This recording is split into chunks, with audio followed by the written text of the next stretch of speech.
বাংলাদেশের কাছে একটা টেস্ট ম্যাচ হেরে যেন সব খুঁয়েছে অস্ট্রেলিয়া। লাল বলের ক্রিকেটে যে শান শওকত ছিল যে অহম, সেখানে যেন বড় সড়ো আঘাত করেছে টাইগাররা। 5 দিনের টেস্ট ম্যাচ হয়েছে 4 দিনে শেষ। সেখানে অস্ট্রেলিয়া একটা মুহূর্তের জন্য সুবিচার করতে পারেনি নিজেদের নামের প্রতি। সেই মাইটি অজিদের নিয়ে কি লিখেছে নর্থ অস্ট্রেলিয়ার পত্রিকাগুলো, ডারউইন থেকে জানাচ্ছেন নাহিয়ান বিন জসিম।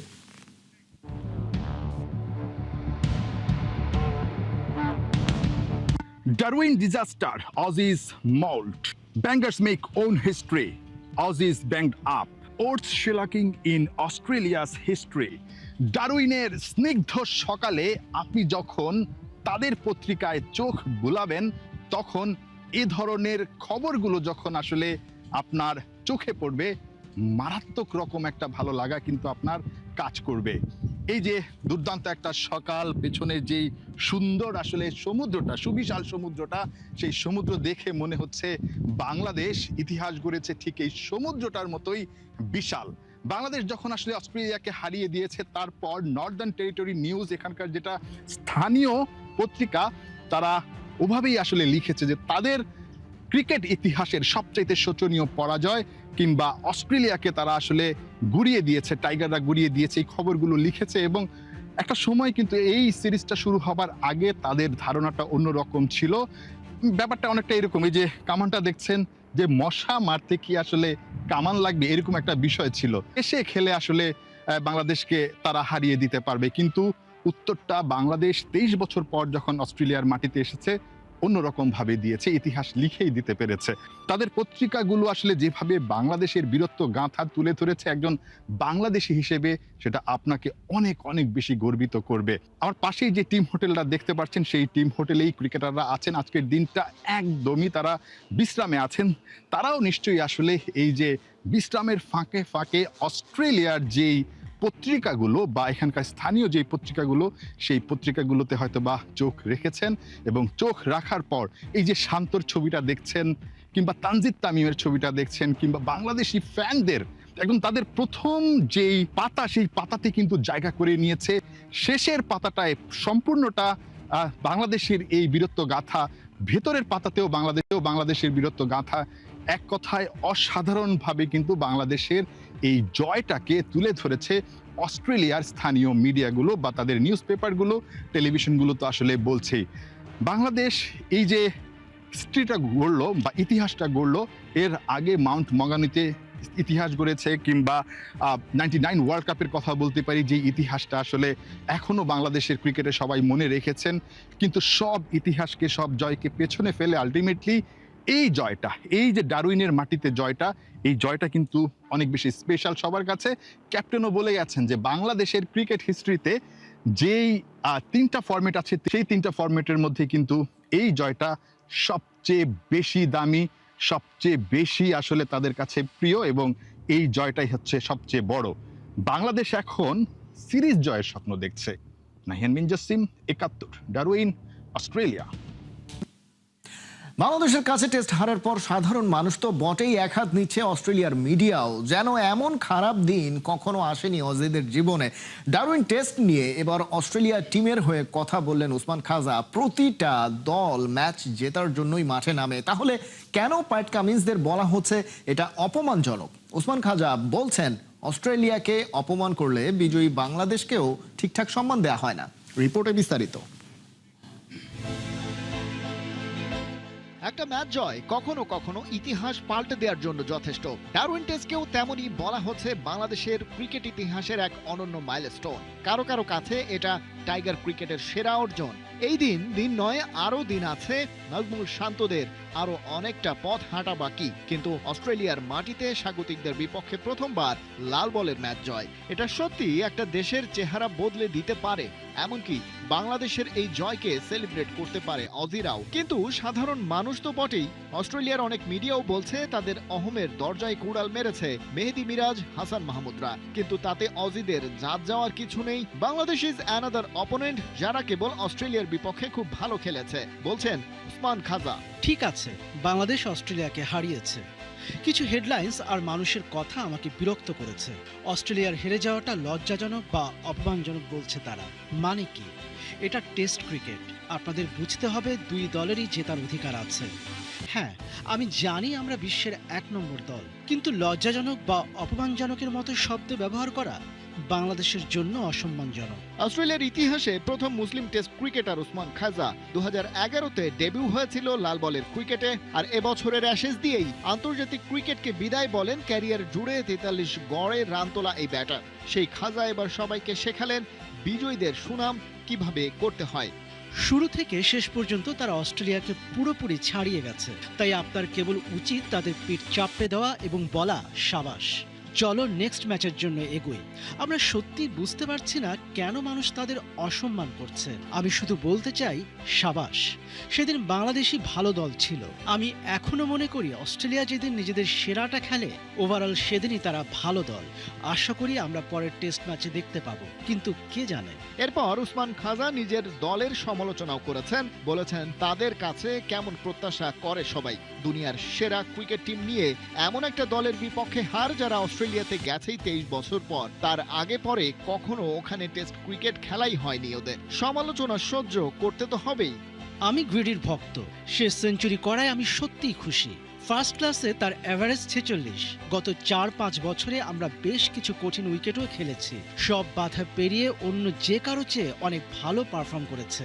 অস্ট্রেলিয়া ক্রিকেট দল কি হতে যাচ্ছে, কি পরিবর্তন হতে যাচ্ছে, আপনারা সবাই খুব অস্থির। ঠিক 1 বছর আগে আপনারা বলেছিলেন ব্যাটিং লাইন আপটা কতটা ভালো ছিল, ওপেনার সহ সবকিছু।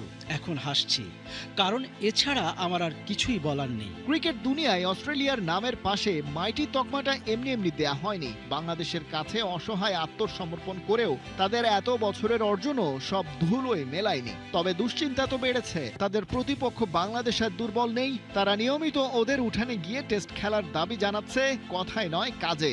এত শত বছরের নাকুচু মাইটি অজিদের উপর পারফরমেন্স দিয়েই চাপ বাড়াচ্ছে শান্তরা।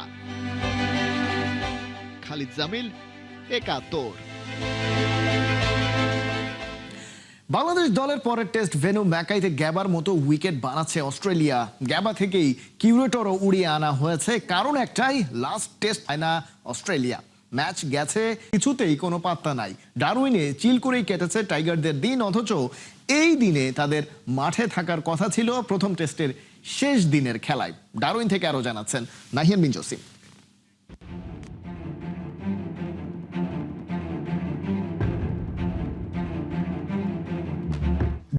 তানজিদ হাসান তামিম আর ক্যাপ্টেন নাজমুল হোসেন শান্ত, অথচ তাদেরকে সেভাবে কেউই দেখছে না বা হয়তোবা চিনতেও পারছে না। অথচ তাদের দ্বারাই অস্ট্রেলিয়া তাদের ক্রিকেট ইতিহাসের সবচাইতে লজ্জাজনক একটা হার বরণ করেছে। বন্ধের দিন আমার পেছনে যে টিম হোটেলটা দেখতে পাচ্ছেন, সেই টিম হোটেলেই বেশিরভাগ ক্রিকেটার সময় কাটাচ্ছেন।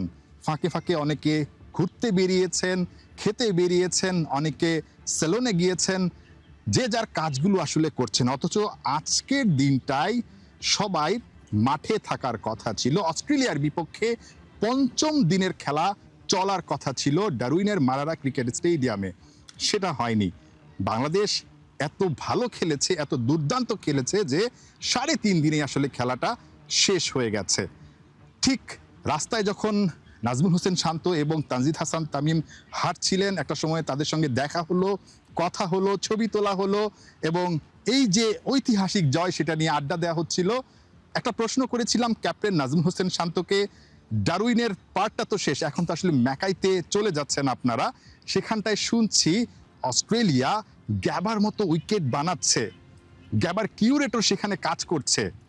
কি হবে ভাবতে পারছেন? অনেক পেসাররা অনেক বেশি রাজত্ব করবে, মিচেল স্টার্করা বাংলাদেশের ব্যাটসম্যানদেরকে আসলে গুড়িয়ে দিতে চাইবে। শোনার পর ক্যাপ্টেনের অভিব্যক্তি বা এক্সপ্রেশনটা কি ছিল জানেন? জাস্ট আমার দিকে তাকান, এরকম। শান্ত জাস্ট এরকম বলেছেন, অর্থাৎ পাত্তাই দিচ্ছেন না। এরকম একটা জয়ের পর আসলে পাত্তা দেওয়ার কথাও না।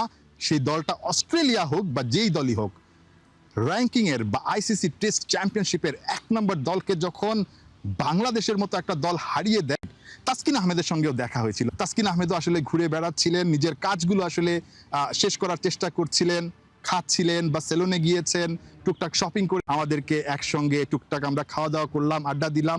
সেই আড্ডার ফাঁকে তাসকিনকে আবার একটা প্রশ্ন করেছিলাম যে তাসকিন, এই যে অস্ট্রেলিয়ার মতো একটা দল, তাদেরকে একটা সেশনেও আপনারা ডমিনেট করতে দিলেন না, এটার রহস্যটা আসলে কি? তাসকিন একটা কথা বলেছেন যেটা খুবই গুরুত্বপূর্ণ। তিনি বলেছেন, আমরা অনেক দূরে দেখিনি, আমরা একটা একটা করে সেশন জিততে চেয়েছি। এটাই হচ্ছে আমাদের সবচেয়ে গোপন রহস্য, ভালো করার রহস্য, এবং আমরা সেভাবেই ভালো করেছি। ঠিক ম্যাকাই টেস্টেও কিন্তু বাংলাদেশ এভাবেই সেশন বাই সেশন যে বোলিংটা করেছেন। তাসকিনকে আরো একটা প্রশ্ন করেছিলাম, সেটা হচ্ছে তারা পারলো না, আপনারা আসলে কিভাবে পারলেন, বা বাংলাদেশের পেসাররা আসলে কিভাবে পারলো? একটা কথাই বলেছেন, একদম স্ট্রেট ফরওয়ার্ড, ওদের চাইতে আমরা ভালো বোলিং করেছি। বুঝতে পারছেন আত্মবিশ্বাসটা আসলে কোথায়? এবং এই ভালো বোলিংটা, এই ভালো খেলাটা ম্যাকাইতেও বাংলাদেশ এখন খেলতে চায়। তাসকিনদের হাসি, তাসকিনদের এই যে মুডে থাকা, এটাই সবচেয়ে বড় মেসেজ।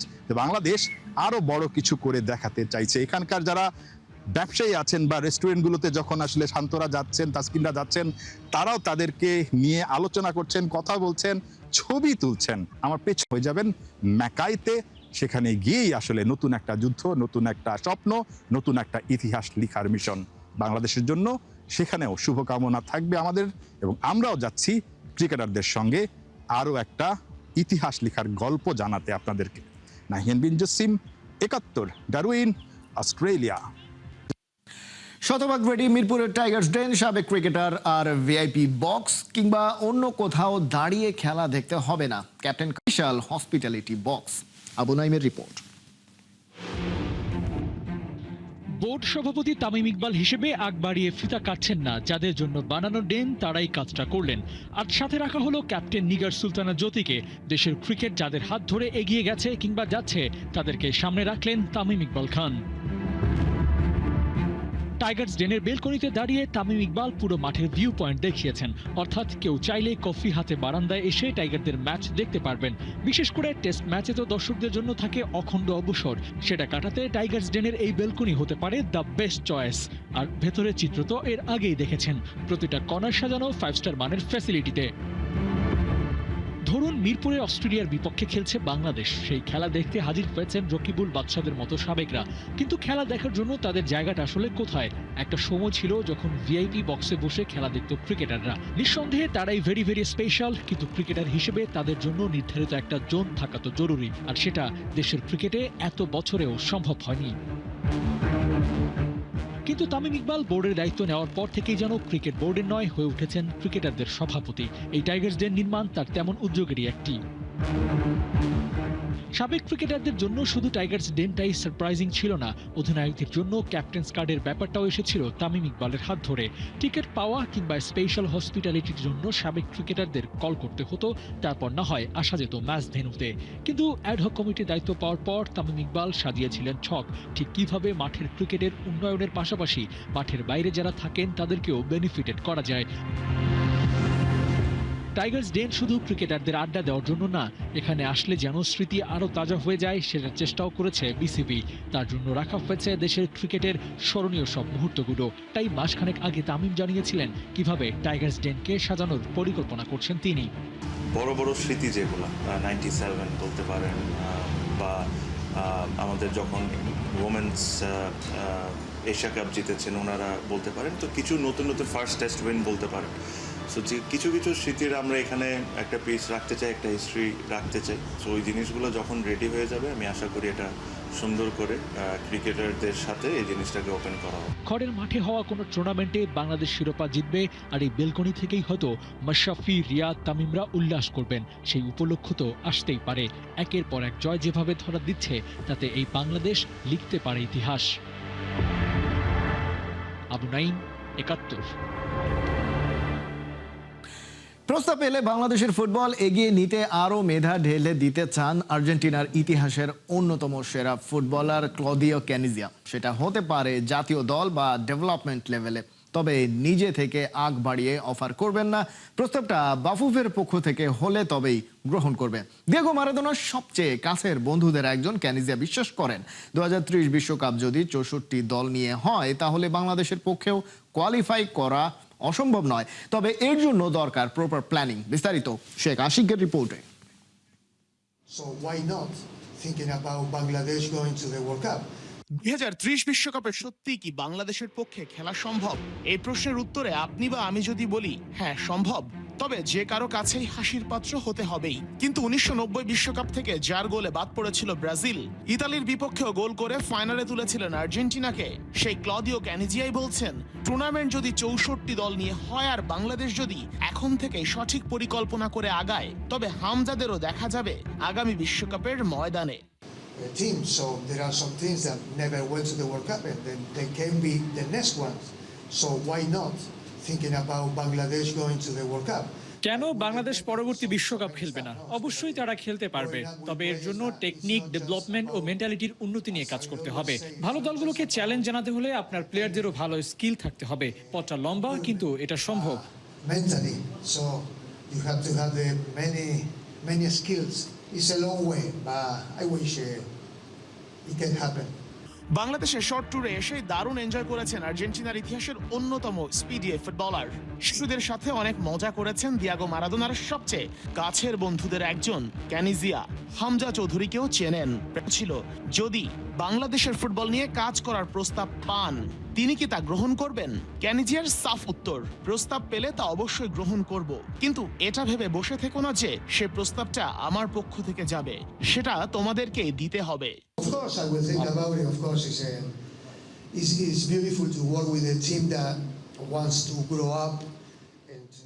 প্রস্তাব পেলে কেন নয়, অবশ্যই তা গ্রহণ করব। সেটা জাতীয় দল হোক বা ডেভেলপমেন্ট, যে কোনো কিছু হতে পারে। কিন্তু আমার জন্য তো আর আমি প্রস্তাব করব না যে আমাকে নাও, প্রস্তাব তোমাদেরই দিতে হবে। To say that because I didn't have any proposal, but I'm not proposing myself. To be clear, I'm not proposing myself. But okay, it can be. Why not? Back to back goal করে 1990 বিশ্বকাপে দলকে ফাইনালে তুললেও 2টা হলুদ কার্ডের কারণে ফাইনালটা miss করেছিলেন ক্যানিজিয়া। সেবারও এই 26-এর মতো হেরে রানার্স আপ হয়েছিল মারাদোনারা। ওই হার নিয়ে আক্ষেপ থাকলেও এবারের হার নিয়ে কোনো আফসোস নেই এই Argentine লেজেন্ডের। Sometimes and the referee made mistakes, so I believe. 2026 বিশ্বকাপের ফাইনাল হার নিয়ে আমার কোনো আক্ষেপ নেই, কারণ স্পেন আমাদের চেয়ে অনেক বেশি ভালো খেলে জিতেছে। যদি এমন হতো আর্জেন্টিনা অনেক ফাইট করেছে তারপর হেরেছে, তবে আক্ষেপ করতাম। যেখানে আমার দল প্রতিরোধই করতে পারেনি, সেখানে আক্ষেপের সুযোগ থাকে না। Great thing to me, ক্যানিজিয়ার মতো একজন কিংবদন্তির বাংলাদেশে আসা, ফুটবল নিয়ে নিজের ভাবনার কথা প্রকাশ করা একটু হলেও গর্বের এদেশের ফ্যানদের জন্য। কিন্তু বাস্তবে সুফল তখনই মিলবে যদি তার ভাবনা বাংলার ফুটবলের ডেভেলপমেন্টে কাজে লাগানো যায়। শেখ আশিক, 71, ঢাকা। এই ছিল এখনকার খেলা যোগে। সরাসরি সংবাদ আর অনুষ্ঠান দেখতে চোখ রাখুন 71-এর ফেসবুক পেজে এবং সাবস্ক্রাইব করুন 71-এর ইউটিউব চ্যানেল। 71-এর সাথেই থাকুন।